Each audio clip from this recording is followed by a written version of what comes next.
Hi, I'm Troy Stangerone, Director of the Hyundai Motor Korea Foundation Center for History and Public Policy, and the Deputy Director of the Indo-Pacific Program here at the Wilson Center.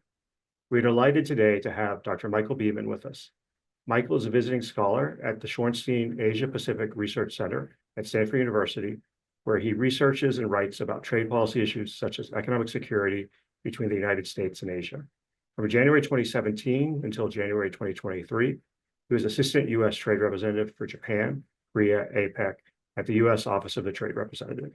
In that role, he led the renegotiation of the U.S.-Korea Free Trade Agreement and the U.S.-Japan Trade Agreement, among other initiatives. He is also the author of the new book, Walking Out, America's New Trade Policy in the Asia Pacific and Beyond, which we're here to discuss today. Michael, thank you for joining us. Thank you, Troy, for that really warm introduction. My thanks also to the Wilson Center for the opportunity to talk and to present my new book, Walking Out, America's New Trade Policy in the Asia Pacific and Beyond. As Troy mentioned, I currently am a visiting scholar here at Stanford's Walter Shorenstein Asia Pacific Research Center.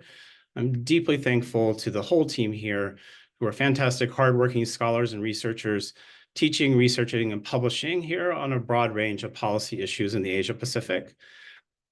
My affiliation here has enabled me, after leaving government, to write and publish this book, as well as to have the chance to teach and to on the domestic and international political economy of trade, which I call the new politics of trade.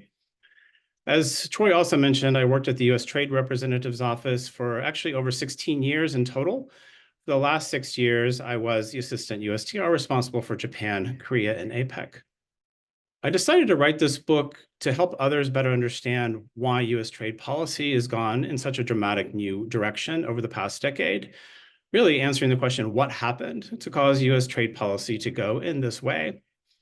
The book details many of the individual decision points along the way that define this new American trade policy, whether it's TPP withdrawal or the invention of the IPEF trade agreement, and then, of course, America's spectacular decision to suspend work and not complete that agreement, for now at least, to setting new conditions and undoing or rewriting new rules for trade in areas from tariff preference programs for developing countries to digital rules in trade, efforts that often have found themselves only mired in intense disagreement in America and thus unable to present a coherent vision to the world for what America wants from trade going forward. Rather than go into these individual cases, my goal for this next 30 minutes really of my presentation is to explain it all in the undercurrent, the reason why these things are happening and how dramatic the shift has been, and to kind of look forward as to what may come next and what some of the implications have been. So let me get moving. And to do this, it's really important to start to kind of look back for a couple of minutes at what came before in order to understand where we are and where we may go from here. Let me begin with this statement. America led the global trading order for 75 years. What I mean here is the international system of open and rules-based trade that predominated the West and then the world after World War II. This includes the GATT and the WTO systems, which I hope most of you who are watching have at least a sense of what that is. I also include this in a looser way, the principles and rules that have found their ways from those systems into other trade agreements among nations that are kind of building further in the direction of making trade more open and more rules-based. America's leadership of this system for over 7 decades wasn't, of course, always appreciated. It wasn't always rock-solid leadership, certainly. Other countries, of course, helped lead and contribute to the system in major ways over many years. And just as other countries did, America also wavered from time to time in its own commitment to the system. But by and large, the United States kept building further on the system, adding to it by making trade more open and more rules-based, instead of substantially detracting or deviating from it or walking out on it. America kept in this lane for over 70 years, and in spite of enormous problems and issues, it took a pretty extraordinary political commitment to achieve this. But US presidents and political leaders from both parties really kept this approach up until around 2017. Going back to its inception, just to remind, Franklin Roosevelt's vision for this more open, more rules-based global trading system stands particularly tall. Of course, he died before the end of World War II, and so wasn't able to live to see his vision put into action. But the vision is now under pressure and at times under attack, and it's coming from both the progressive left and the new right, both of which have taken over on trade for their parties. They're pulling on their end of this trade policy spectrum so far that they've moved it further away from the traditional center, only to kind of meet up with one another back here in a new policy dimension. This change, of course, has been rather sharp, and with it brings many new implications. These are for America's own domestic and economic policy at home, for its trade and other relations with the world, and for the future of global trade and the global trading system. Going back to the beginning, however, Roosevelt had really less of a vision at that time and more of a practical goal. This was the need to pull America out of the Great Depression. He believed deeply that fundamental changes to US tariff policy was necessary to do that. And his earliest priority was to aim to negotiate down with key trading partners some of the very high US tariffs that were in place in the 1920s into the early 1930s, and to do so with its trading partners in return for them lowering their own high tariffs. FDR's goal was to foster more open trade, to make it more possible to use exports to help bring America out of the Depression. So here we are in 1932. FDR is on the campaign trail trying to become president, making a pitch to voters, arguing this: we must consent to the reduction to some extent of some of our duties in order to secure a lowering of foreign tariff walls. Now, this is not an embrace of free trade, of course. Tariffs were very high at the time. The idea of free trade would come much later, or true free trade would come much later. But certainly he was identifying the issue and the need to make trade more open in order to, as an economic tool, to help bring the US out of the Depression through exports, essentially. So once president, he as an administration got busy implementing this. But already at that time, another crisis was on the doorstep of the United States and the world. These tariff and trade restrictions had added to global tensions in a way that it really started to pull, for other reasons as well, to pull the world into World War II. So Roosevelt, as president, added to his kind of more practical, limited vision of more open trade by then focusing on the need to make trade more rules-based, more predictable, and more fair. So he joined with Winston Churchill just months before the United States entered World War II in the Atlantic Charter to call for a new world order that would hopefully create peace and a lasting peace after this terrible war was over. In the Atlantic Charter, both FDR and Roosevelt explicitly called for this. They called for a new endeavor to further the enjoyment by all states, great or small, of access on equal terms to the trade and to the raw materials of the world, which are needed for their economic prosperity. So I want to focus attention on the phrase equal terms, because this is really the vision for the core non-discrimination principle that was put at the center of this international trading system that he envisioned was necessary after the war was over. He advocated for more open and rules-based trade to create this sort of more peaceful world order. And after the United States emerged from the war victorious and became the strongest power and leader in the world, and certainly in the free world, he focused, and successive US presidents focused on implementing this vision for about 75 years. So this is what I'm talking about, leading the global trading order. And this was the last US president to really honor that commitment and that approach. The title of my book tells you really what happens next, which is that the US is now walking out on that same very system. The leaders of America's two political parties, including those in the White House and in Capitol Hill, have turned away from the more open rules-based approach to go in a new direction. Whether it's enacting discriminatory subsidies that exclude many exports or entertaining tariff hikes, and we've heard all the numbers, 10, 20, 60, 100, 200%. This is an approach and a history that many presumed was left in the past, but here we are again, about 100 years later, with US support and leadership of that system having crumbled in many ways, and a new approach emerging in its place. This new approach has been enabled by this new alignment, that I mentioned, between views of the left and the right. They are aligned in their view that this system is a greater source of harm than it is of opportunity for America. And so the US, as the architect and leader of the system, is now effectively walking out on many of its own visions and principles for the system. I should be clear what I mean by walking out. Walking out in the context of trade can be a couple of different things. First is the most obvious, which is an act of protest of some kind, often spontaneous. This is a negotiator declaring I'm done, what you've said is outrageous and I can't agree with it, leaving the room in order to make clear their dissatisfaction with the direction of the discussion or negotiation. I also use the term in a related but much broader way and not quite as dramatic way. This is as a more calculated negotiating tactic. This does not require the physical act of leaving the room, but instead could mean refusing to meet again until some condition is met or some situation or direction in a negotiation is changed before you agree to re-engage. There are many reasons to employ this more subtle version, but they all come back to the idea of trying to change some situation or some circumstance before the negotiating party is ready to come back into further talks or to engage in compromise. So this is what I mean by walking out. But don't listen to me. Instead, listen to what US political leaders are saying about this. They're using terms like the following, and I think these are all walking out terms: renegotiate, withdraw, terminate. You can guess whose voice these are in. But the Biden administration also and their officials have used softer but similar language. They talk about how the US, this trading system is part of the problem, essentially, or the need to write a new story on trade in some way.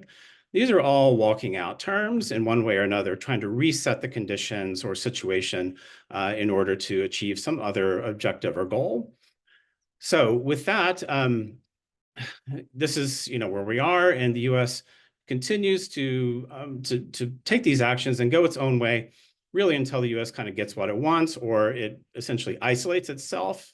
When it does this, this is what I call walking. This essentially becomes the same or effectively the same as walking away, which is the ultimate result oftentimes of these new US trade policy approaches. So as it does so, the US has left part of the system broken or even more damaged as it kind of swerves into a new lane on trade. So let me be very clear here. There are very good reasons at times to walk out or walk away in trade policy, in negotiations, in relationships with foreign countries, whether it's looking backward in terms of trying to reset old commitments or old obligations, or looking forward and trying to agree on terms to a new trade deal of some kind. I've done it myself during negotiations, so I certainly understand the value of walking out or even walking away when you need to. But what I'm talking about here and in the book is really something that is much more systematic, much deeper, and much more sweeping in its scope and in its impact. Most often, really, the goal now, US policy, is going back in some way to attempt to fix or change something about the past, something about US commitments or assumptions that has gone awry or has gone off course, often in very fundamental ways. Let me illustrate how fundamentally this picture has changed by painting you a picture, a before and after comparison to demonstrate this. So those who essentially are not familiar with the WTO system, these at the top of this next slide are the three pillars of that system. The core principle of non-discrimination, which is Roosevelt's equal terms vision. This includes treating countries the same who are members of the WTO, as you treat one country the same as you treat other countries in principle, and also equal treatment between domestic goods and foreign imports, essentially. Of course, there are exceptions to this. I won't go into that, but those are the basic core fundamental principles and goals. The WTO also, of course, has a dispute settlement system. This is to amicably resolve disputes to prevent trade disputes from evolving into tit for tat, tariff escalations and retaliation, the kind that the United States and Roosevelt were trying to keep from happening in the post-war order. And also, of course, trade liberalization was still going on, very difficult in the WTO by the mid-2010s, which is really what this picture that I'm painting here takes place. But a couple of active negotiations are going on that are WTO or related to the WTO in this space. Also going on were trade rule negotiations in the WTO. This is typically to make trade fairer in some way. So this is one example of a negotiation that was ongoing, fish subsidies. In addition to that, of course, the U.S. had a very active bilateral or regional free trade agreement negotiation agenda. The TPP negotiations were going on, and also a big, of course, mega FTA with the EU as well. So that was very much moving forward at the time. Then we also have a series of programs to help developing countries improve their situation through trade with limited, highly conditional tariff free exports to the United States. So in limited cases, the US would allow these. This was included for all developing countries, one program under the GSP. Of course, it also is done under AGOA program and with the Caribbean Basin and other initiatives. But this is sort of the standard picture of US trade policy that in one way or another has existed since really the mid-80s when you add free trade agreements to the picture, but it goes back into the 70s and before that. And it's familiar, I think, to many who have worked on trade for many years. Of course, now what do we have? We have a very different situation where the United States is now more or less untethering itself from the non-discrimination principle to kind of justify doing new things and going in a new direction. So I'm going to add discrimination as a new feature. This is including among members, so it's applying different tariffs to different trading partners or discriminating between foreign and domestic goods under the Inflation Reduction Act, be it EVs or EV batteries. Some countries can import and obtain these subsidies or export. Some countries cannot. And everyone sort of gets a different deal, basically. So that is what I mean here. Of course, the Trump administration and actually Congress and others had a lot of problems with focused problems with the dispute settlement system and some of the rulings that came out of that system. And therefore, the Trump administration just decided to break the system and left it broken. So I'll just take that off the list. Essentially, what you have now is sort of a self-judging approach to whether the United States is abiding by its trade obligations. Now, then finally, neither the Trump nor the Biden administration really wanted to have any part of these large multilateral or plurilateral trade liberalization negotiations. So I just take that completely off the list. That's gone now. Trade rule negotiations continued, and the Trump administration put the U.S. into the e-commerce negotiations in the WTO, and there was some toying of the idea of regional digital trade negotiations. When the Biden administration came in, however, it objected to some of the core objectives of those negotiations, and it's very unclear that the U.S. will agree under a Biden administration. So I just take that off for now because it's not clear the U.S. will really participate. In the area of bilateral and regional free trade, it really all became about fixing the past. First and foremost. So this meant renegotiating agreements in the Trump administration.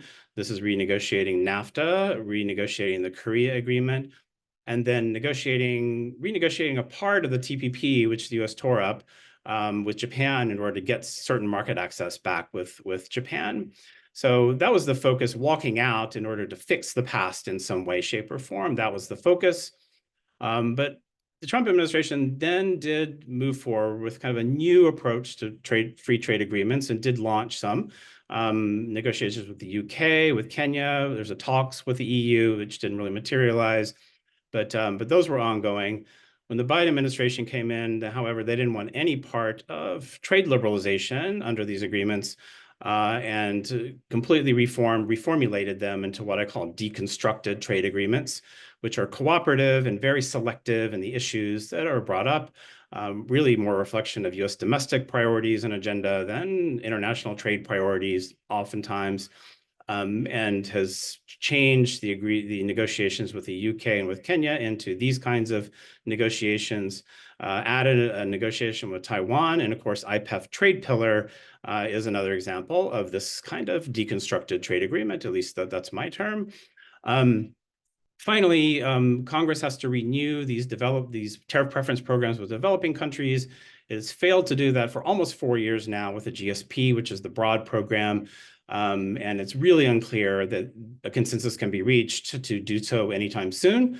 So AGOA has to be renewed next year. We'll see if that actually happens. but the history is not very good in terms of getting these renewed.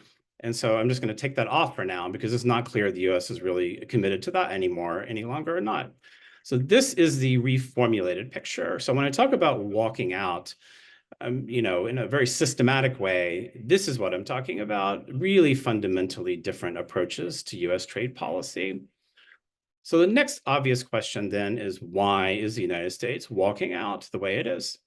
And the most common answer that I read and hear all the time is, I think you've heard it and read it as well, which really comes down to the views that this is all due in some way, shape, or form to the impact of China and trade relations with China and its export deluges in the United States, unfair practices, the rise of great power competition, all of these factors. These are consistently cited as the principal reason the US is walking out and changing its trade policy trajectory. There is no question that China's approach and impact is highly important and been highly influential in many of these decisions. So I don't want to de-emphasize the importance of this point because it really has been very, very a key part of a lot of these decisions. But if it were as simple as that, this would be a very different story and a much more simple story, but it's not. The reality is that a lot of factors have been cited or quoted as having had an impact. And here, I could add a lot of others, the impact of technology, the problems of economic equality, the real lack of a focus in the US on having a policy to really help impacted or devastated communities by trade. These are all interrelated factors that some relate to China, some relate to other things. But in terms of the justifications actually used to change trade policy or to go in a different direction, you hear a lot of other reasons. China, of course, is one, but economic security and resilience is another justification commonly used. The environment is another justification that comes up frequently. The trade deficit, these concerns are shared both on the far right and the far left on why to do trade policy differently, the need for policy space, new regulatory freedom, the impact of globalization, the need to stick it to big tech, essentially the labor union rights, the essential importance of including them in every trade agreement, no matter what its focus or type is, and the need to reassert sovereignty. So you hear these come up, and I certainly, as a trade official, I have heard these directly brought up as reasons to do something differently. This is a pretty scattershot list and looks pretty unorganized, but actually there is a pattern, and this is really what I want to emphasize. And I'll just draw a line here and label it for everyone so you can see what I'm talking about. The justifications on the top are all foreign in their focus and in their dimension of trade. So it's really us as the United States and them as foreign trading partners who are taking advantage of the system or benefiting by the system in some way at the expense of the United States. Oftentimes, this is where you get a great deal of alignment in view between the progressive left and the new right in their desire to walk out on US trade obligations. In the bottom dimension, these are all frequently domestic battles that are going on over policy, the familiar polarization of politics in the United States where no one can agree because everyone has to have everything, inability to compromise and be satisfied with that. And so this is really an us versus us dynamic. So this is all conflict and huge conflict between the progressive left and the new right. And they're all fighting over the status quo in the United States. And this is getting pulled into the area of trade because of how these issues come up in the context of trade obligations and trade rules. So they're all fighting over them, basically. So, so really kind of, why is this taking place?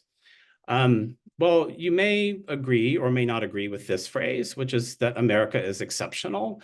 But I think we can all agree with this phrase, which is that America is exceptional in the nature of its political divide. I'm not going to go into the polling on this. It's self-evident. It comes up all the time in many different directions. But let me explain what it means in terms of what this has meant in terms of pulling the United States in this new direction. I'm going to do so by contrasting the kind of what's going on in terms of thinking in the United States and how the rules-based system was set up to kind of with a different vision and a different set of objectives. So political polarization in the United States has really driven focus on and driven moving towards zero-sum beliefs and assumptions about many things in political life. This is the concept that the gains for one are coming at the cost of others. Basically, that is zero-sum as defined. What this does is feed populism. Why is that? Well, it pits one group against another. The idea that some are winning and some are losing, and those that are losing are doing so only at the benefit of those who are gaining. The pure versus the corrupt. This is the standard populist kind of division of the world. Pure, these groups are defined in different ways by different political leaders, but I think you can see what I'm talking about here. So polarization also feeds nationalism, and zero-sum beliefs feeds nationalism. And this is very much, a softer form of nationalism here, but this is over the need to reassert sovereignty, which is a core part of a nationalist sentiment. The idea that the United States has given away its rights to others, and it needs to take them back from the world or from other trading partners or whomever. So the rules-based system, of course, envisioned a very different kind of world. Again, this is FDR's vision and objective, where you have a rules-based approach that is doing the following. It is, premised on the idea that trade is a positive sum, activity. The idea that rising tide of trade lifts all boats. Not everyone benefits the same. Some benefit more than others at certain times, but that overall, this is better for everyone to head in this direction. That's familiar, I think, to all. The idea that it is supposed to provide stability. This is very much of FDR's vision. And to the extent that there's a division in this space, it's really between the developed and the developing countries over what the degree of obligations that developing countries should take on versus developed countries. So it's not perfect, but there is that kind of division going on.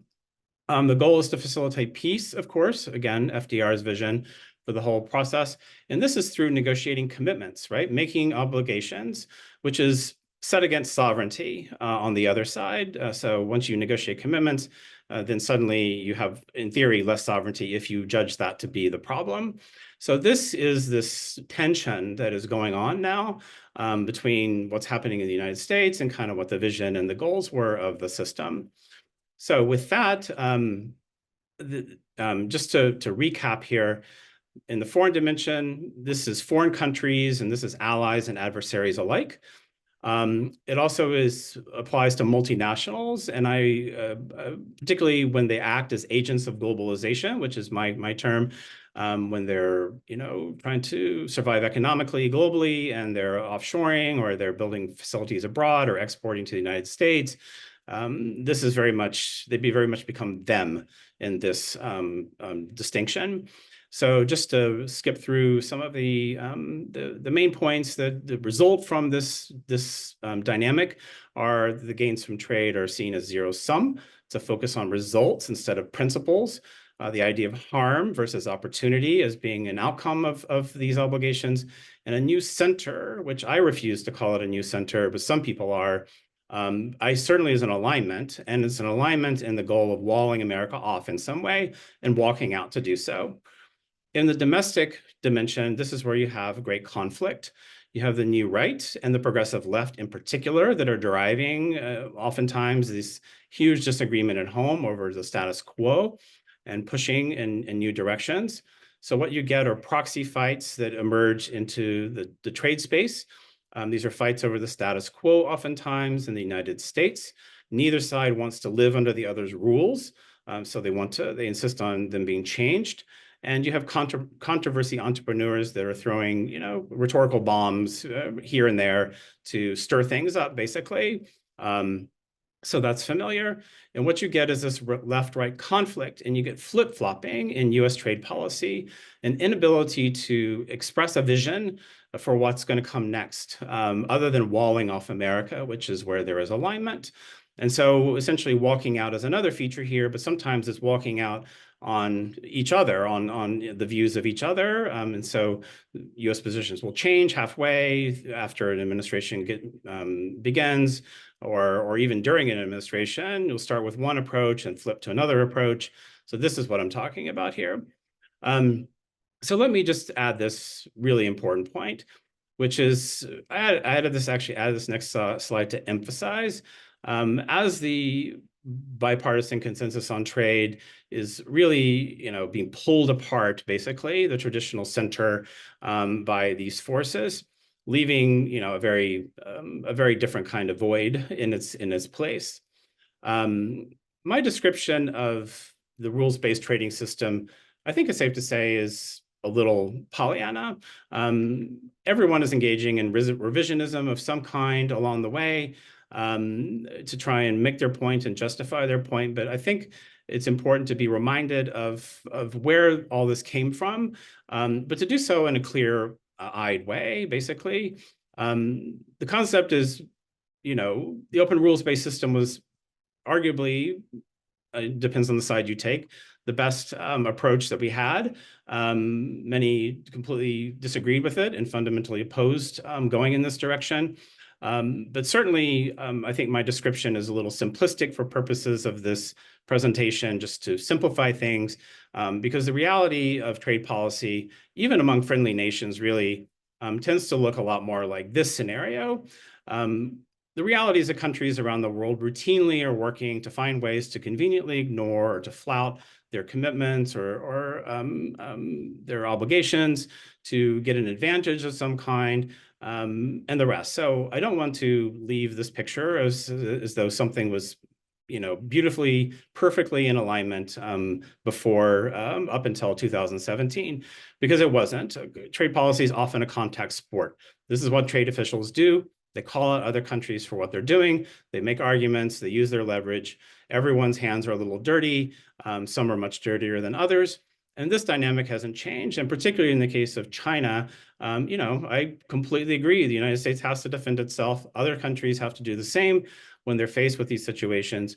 But really what I'm talking about here is something that's, fundamentally different. It's the choices the United States are making on how to deal with these problems that are so fundamentally different, because there is such thing as a bad trade deal. The US is justified, in my view, of walking out or walking away in certain cases, including China.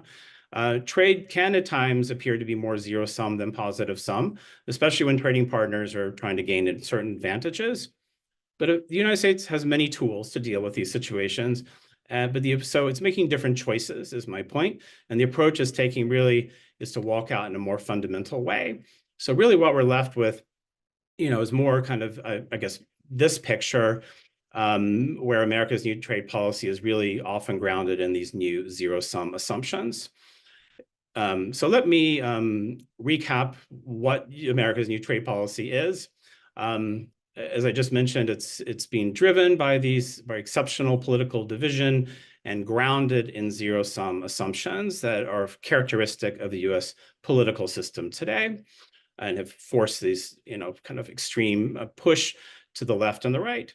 It rejects the trade status quo. This is where there's alignment in both sides and in both directions between these two forces on either side, with discrimination, comfortableness with discrimination as a new core feature. The trade policy, however, though, is also rejecting in many ways the US status quo.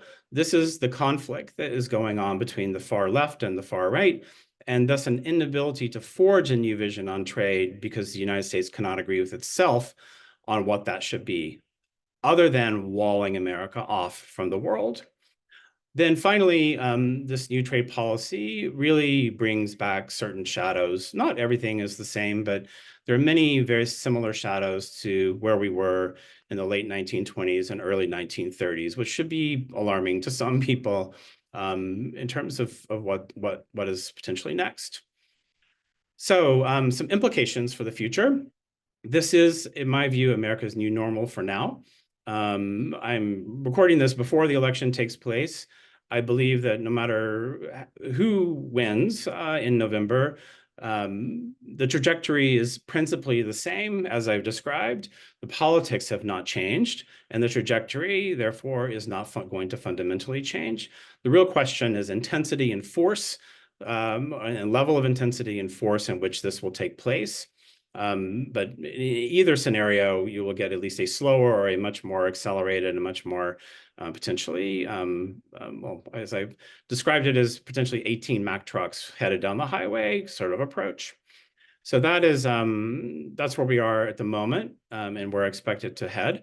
It is extremely difficult to unwind recent decisions that have been made over the past 10 years with little consensus on what a new vision should be. The United States will continue to be a drag on the WTO and the international system. Others have been a drag. The United States is not the only drag on this system. China is an enormous drag on the system. India has been an enormous drag on the system. The United States is now piling on in many ways to this and really causing the WTO to sink even further and adherence to this trading system that the US promoted for 75 years. This next slide is, I think, an important one that is to emphasize, which is that the more the US makes these individual choices to discriminate in trade, to give a quota or a tariff to some and not to others, or certain kinds of quotas, et cetera, or subsidies. Some countries products can receive government subsidies in the United States, others cannot. You're making individual policy choices that are causing a lot of resentment, is causing a lot of isolation, a lot of irritation. The reality is that, of course, the United States, countries have to do business with it. It's an important market. And so obviously that's the leverage that, that the administrations are counting on to essentially bring countries in and kind of force them to go along with the United States. But it is really creating under the surface, and sometimes it breaks out above the surface, a really intense number of new foreign policy, trade policy, relationship choices, economic choices that once you move off this non-discrimination principle, you have to make these choices on an individual basis. And they really are adding a lot of weight to US relationships around the world. And so another final implication is once the United States heads off in this direction, it becomes very hard for other countries to resist. Their populations will scream, well, if the US is doing it, why can't we have tariffs? Or why can't we do this? And so you get a series of copycat actions that begins this spiral downward, again, back toward the 20s and 30s, when tit for tat and raising walls was the means of trying to compete with one another in international trade. So that is the overall kind of presentation I have for the book.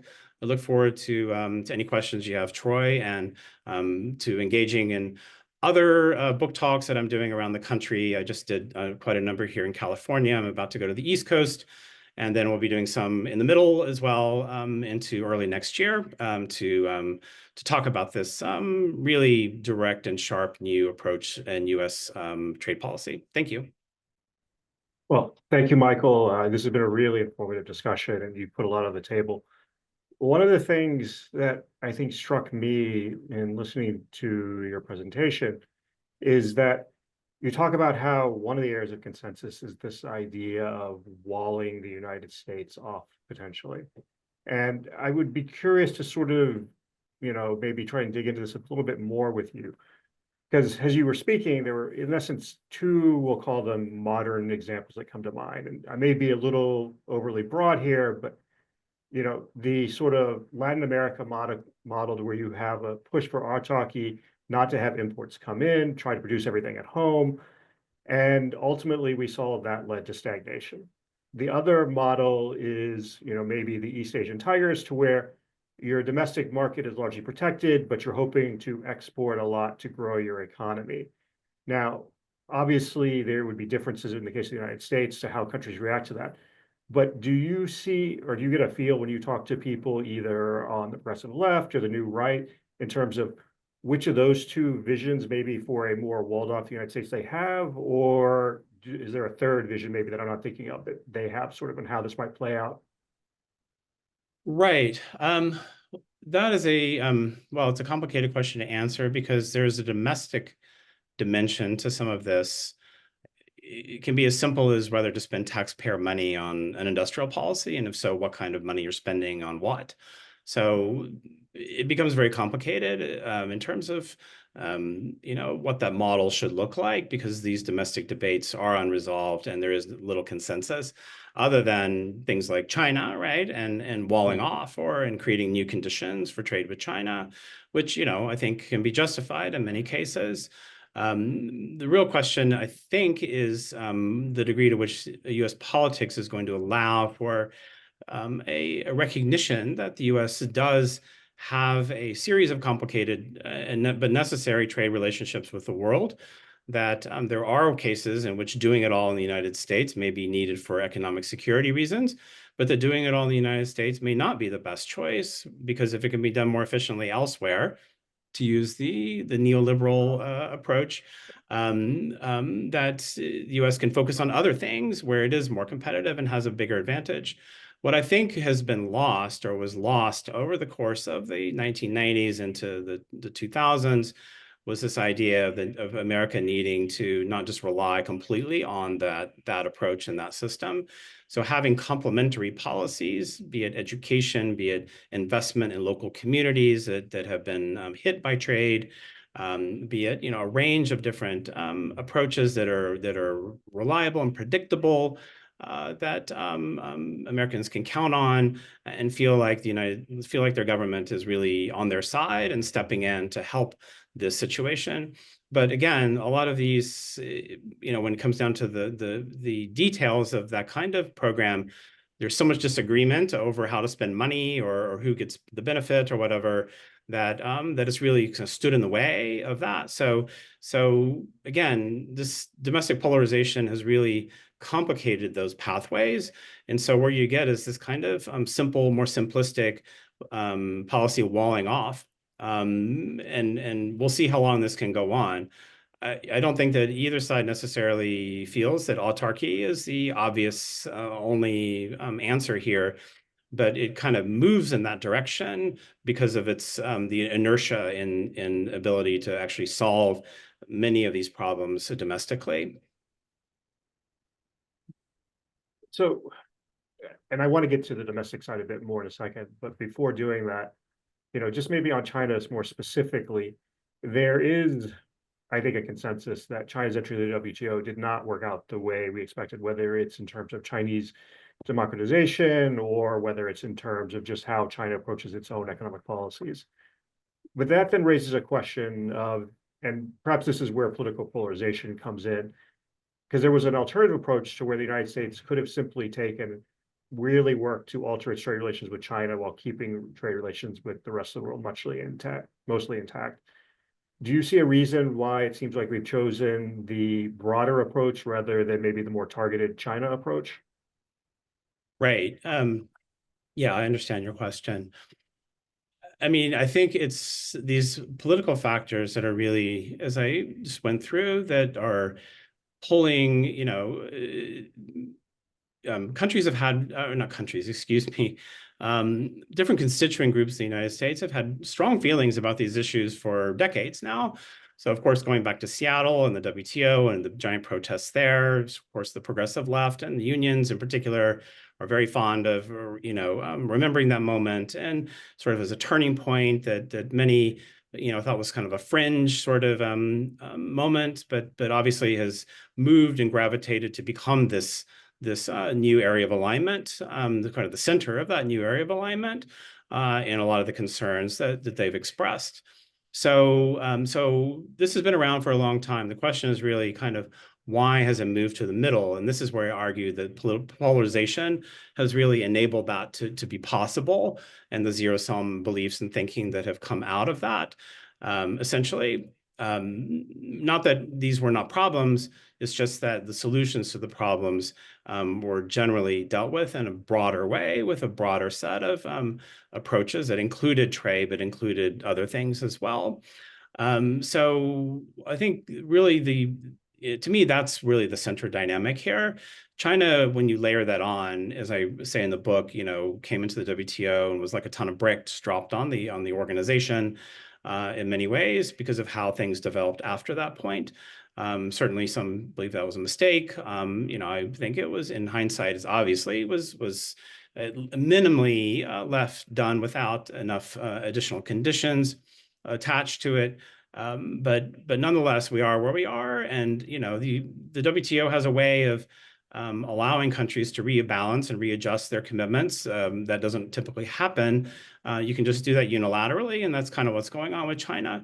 But the real question for me is really why it's not just China, why it's all these other things are happening. Why, if it was focused on, if the concern was on China, if that really was the argument that was carrying the day, you would argue, or at least the Obama administration tried to argue, that the TPP should have been a priority in terms of being passed, or that the United States should renew its tariff preference programs with developing countries, and help them to develop export opportunities to the U.S. that divert trade away from China, basically. So there's a number of policy decisions that are really coming down to other choices that are being made, and China is one factor, and it creeps into some of those choices, but frequently those choices are being made for independent reasons.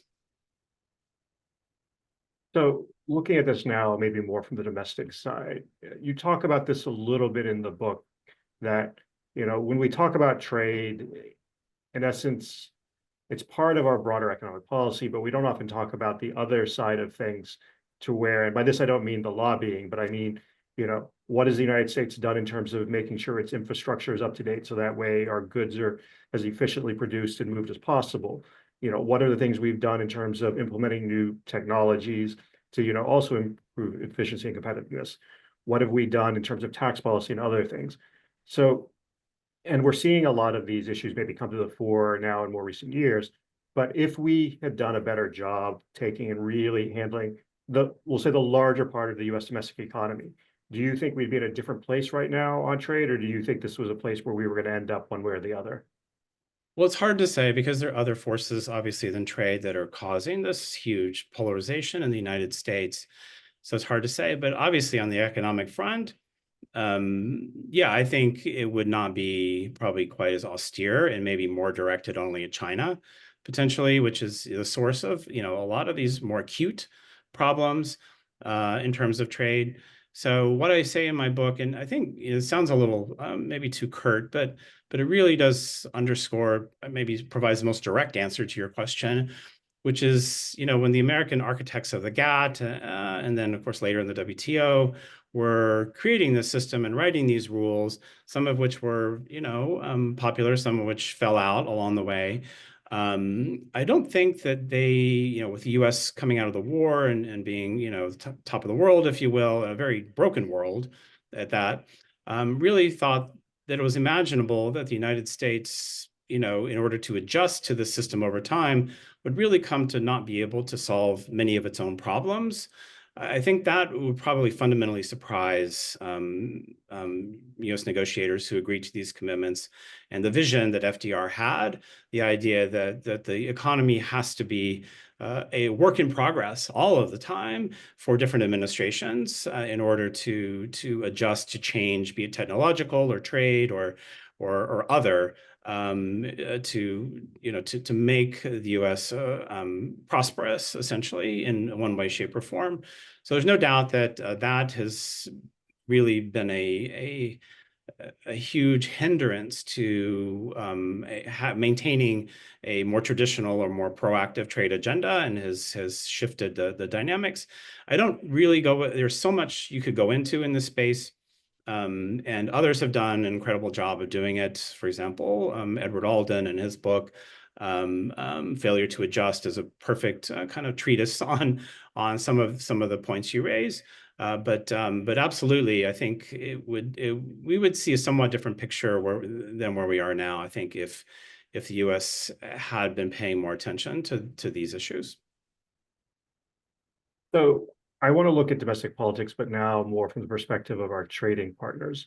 One of the things that I thought was interesting in the book was your discussion of the TPP negotiations and how Japan, in perhaps a very US style, wanted to slow walk the talks at one point prior to a diet election, but how it also pushed a hard bargain on autos, didn't want to open up the agricultural sector. are we maybe at a point to where our partners in the Indo-Pacific, that their domestic politics, the things that constrain them, do not allow them to maybe do the things that we would need to unconstrain ours? And so are we starting to see now, maybe more than we have in the past, sort of domestic politics in other countries as well as the United States come into play? Or is this something where you think we kind of maybe move beyond? Yeah, I mean, that's always the problem with trade, right? US can have its own agenda and its own vision for what it wants, its own needs, its own demands.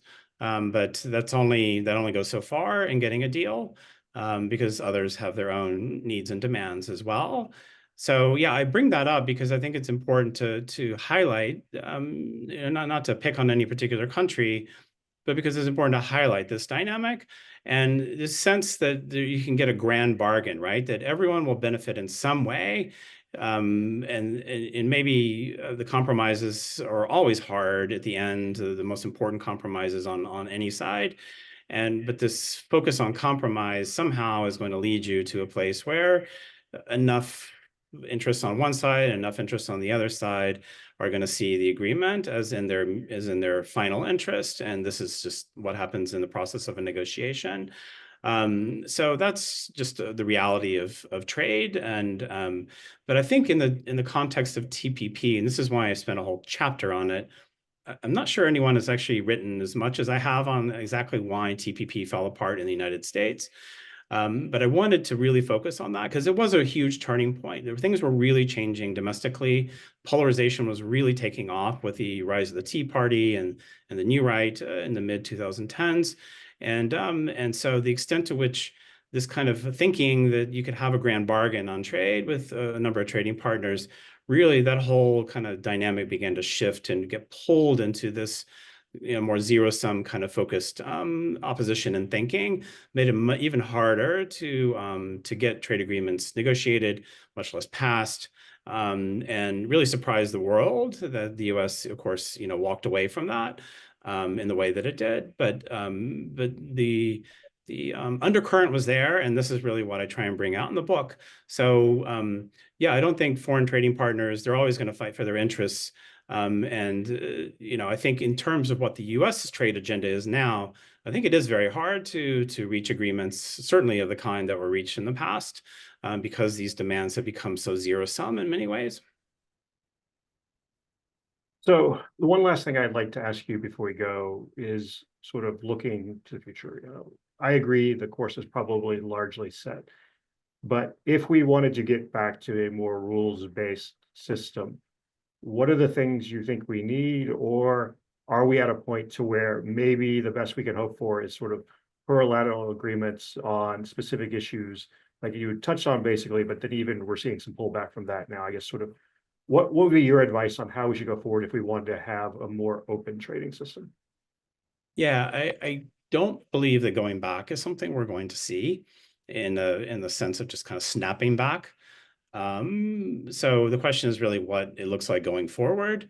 Um, I think that there, as I've said before, there is a case, strong and good case to be made that sometimes the U.S. should and has the right to ignore some of its commitments with China in order to deal with that as a particularly acute, fundamentally challenging problem that's so multidimensional as well. I think the US should be very smart about what it does with China. So it's not just lashing out constantly is kind of the default, but rather be very upfront and very clear on the China challenge with China and taking actions that are necessary to defend the United States and however those are defined. I think, however, at least my view, as someone who's ever worked on trade, that with other trading partners around the world, the United States has an incredible amount of leverage if it's ready to use it. The US has a lot of tools at its disposal through the trade rules, through its agreements and commitments to do that. So, at least my view is that